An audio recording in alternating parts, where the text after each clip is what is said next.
Yun, na-release. Tapos na yan. Matagal na po. Taon na po siguro. Taon na siya. Taon na siya, Nakakapag-gym ka pero- naman. Opo, nakakabuhat ako pero may mga time na Halimbawa, incline, masakit siya. Shoulder, masakit siya sa press. sa decline, sa shoulder press, medyo hindi rin ako nakaka-heavy. Naka-heavy. Umaga, na-hirap na siya. Kasi pag nag-60 na ako doon, parang hirap na siya. 60 pounds. Oo. May nakaya. So, almost 1 year na. Hmm. Tapos, pero napabon setting ko na siya. Hmm? Napabon alignment ko na siya. Bone No, setting. Ilan na? isang beses pa lang. Saan? Doon malapit sa amin. Sa 13. Sa Gentry lang din. Sino doon? Hindi ko, Baka makabaro ko. hindi ko na matandaan. Medyo tagal. May shop din? Oh, meron. Hmm. Okay. Pero na-fix naman siya. O, kamusta naman? May nagbago naman. Hindi ko na-feel na may nagbago. Hindi pa rin na-fix. Oo. Di ka nga. Hindi ko muna dito. Second, gamit mo din siya. Oh.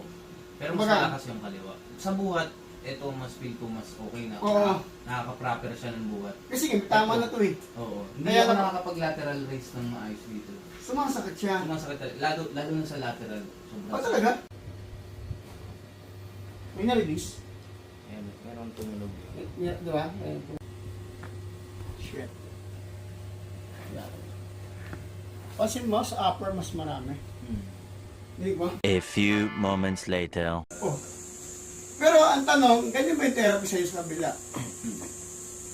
Ikot lang kung ano. Inikot lang. Kahit sino pwede Tapos umikot. pinagtasa din ako ng Kahit sino bong center, pwede umikot. Kahit ka bong center, pwede umikot, di ba?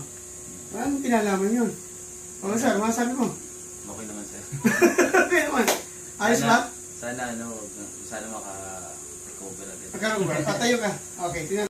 Nakahawakan ko. Yan. Taas. Sige. Sige. Bakit? Wala na, wala. Oh, wala. Kasi usually Congrats. pagka ganito, may sakit siya eh. Oo, pero ituloy mo, magwala dyan kahit pinarito siya. Kasi, alam mo bakit nagawa ko?